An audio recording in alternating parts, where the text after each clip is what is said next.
Welcome to episode 4 of our third series on the surnames and early families of Appalachia and the good old American South. Today's names will take us back to England, France, Germany, Ireland, Scotland, and Scandinavia, the land of the Vikings. If you're new to the channel, I mix in a bit of history, genealogy, and trivia along with the origin and meaning of requested surnames. My main goal is to identify families that have been in Appalachia and the southern United States since before the Civil War. In most cases, they date back to colonial times. This series is dedicated to the memories of those who gave us life and freedom. If you'd like a free copy of the surname catalog that lists the names and episodes that have been covered thus far, stick around to the end to find out how you can get one. It's just an email away. Promises to be an informative show, so hope you'll join me. Number 1 and 2, Southerland and Southerland, as well as Normand. This habitational name is from, the Southerland name is a habitational name from an area in the historic county of Caithness in Scotland. Its name draws on two Old Norse words, Suthra for southern, I think it's Suthra, probably wrong about that, and land for land.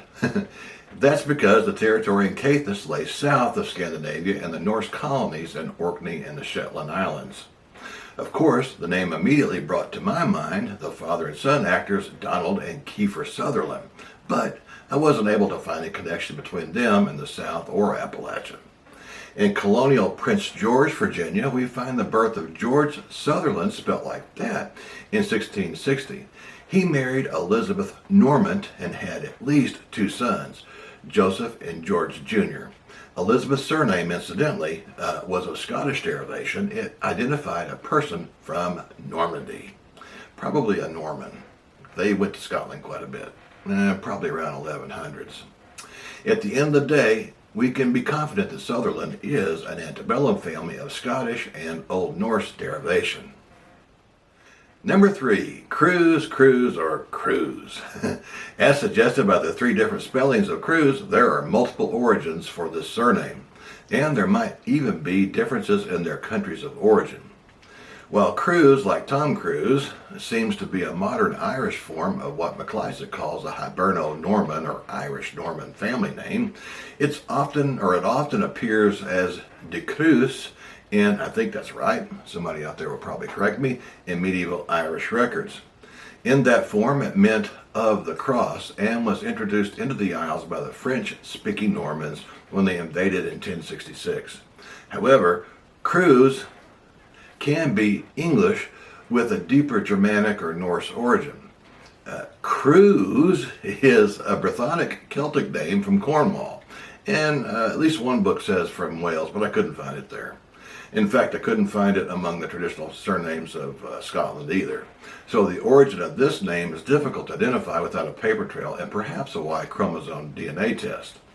The biggest reason is that phonics worked well for our ancestors in Appalachia and the southern backcountries.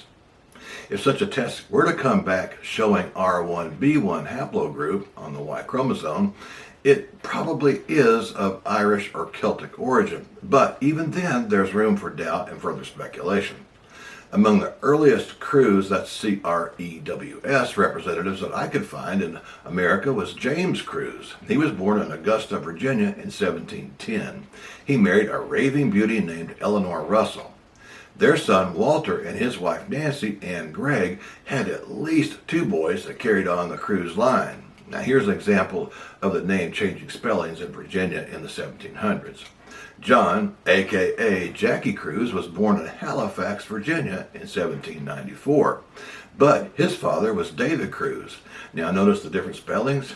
At the end of the day, we could say that the Cruz family with any spelling is antebellum, but we can't be confident of its country of origin. It's either Anglo-Celtic, Irish, or Germanic, and that would include Old Norse, the Vikings. Number 4, Weatherford or Witherford.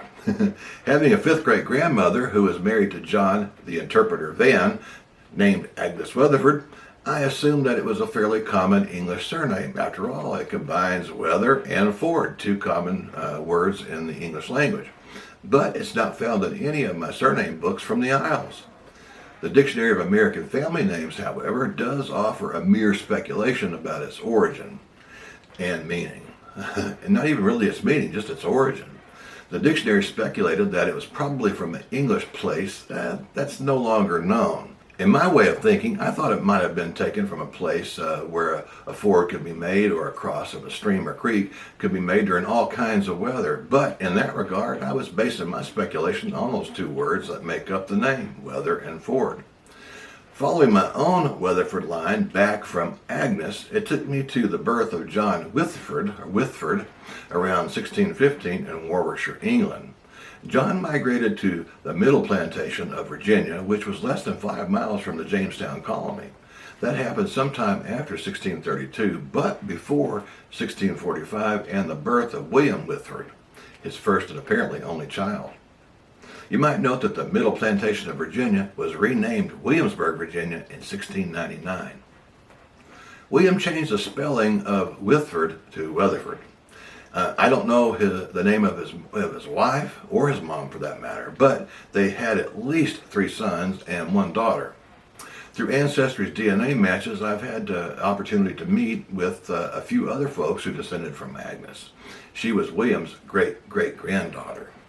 In hoping to acquire reservation land as a Cherokee, Agnes and her children claimed Cherokee heritage, but an investigation into their application led to the rejection of their hopes to acquire such land. Now, I have read, though, that John Van Jr. Did acquire a reservation. I think it was number 60 in McMinn County, Tennessee. Now, I'm a direct descendant of him. At the end of the day, the Weatherford family is not an English name per se, but it's most likely an Americanized form of one. It is, however, an antebellum family, and one to which many Vans claim membership. Number 5, Kilpatrick. No doubt you will probably recognize Kilpatrick as an Irish surname, and you would be correct.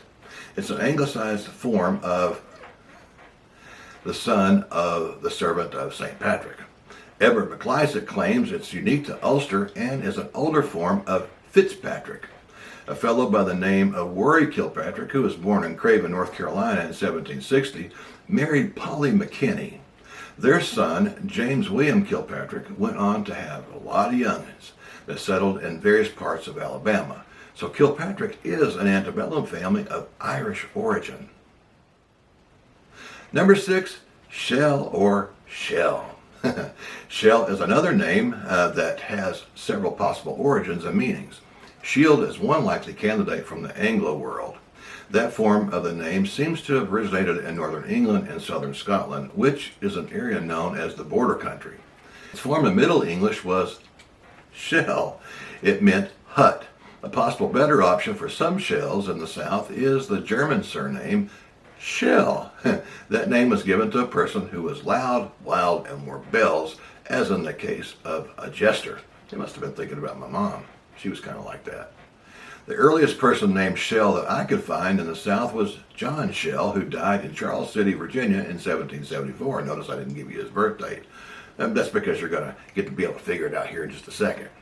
He died at the tender age of 94. And he died in 1774, so that puts him back there pretty good ways in the 1600s. At the end of the day, Shell is an antebellum family that could be of Scottish, English, or Germanic origin. Well, gang, that's about all I have for you today. I hope you got something meaningful out of the discussion, and will join me again here on the Vantage Point. Now, I've got about, I'd say close to 1,000 names that's on my request list that I haven't gotten to yet. So if you do make a request for a name, it may or may not be on my list already. And if it is, that's great. It'll come up a lot sooner. If not, it'll take a little longer to get to it. It could take as much as 6 months. I hate to say that, but until the views go up, there's no real justification for me to do 2 of these a week because, frankly, people aren't watching them that long. I guess they check out to see if their names are going to be mentioned and they move on to something else. Can't say as I blame them, but it's not good for fertilizing the propagation of videos that cover these various names. So if you can offer an opportunity to watch it longer, that'd be really great. Now, if you stayed around this long, you probably are going to be doing that anyway, so I appreciate you very, very much. Now, if you'd like a free copy of the list of names that we've covered thus far, write to me at vantagepoint22@gmail.com and I'll send it to you ASAP. Until we meet again, God bless you and yours. Bye-bye.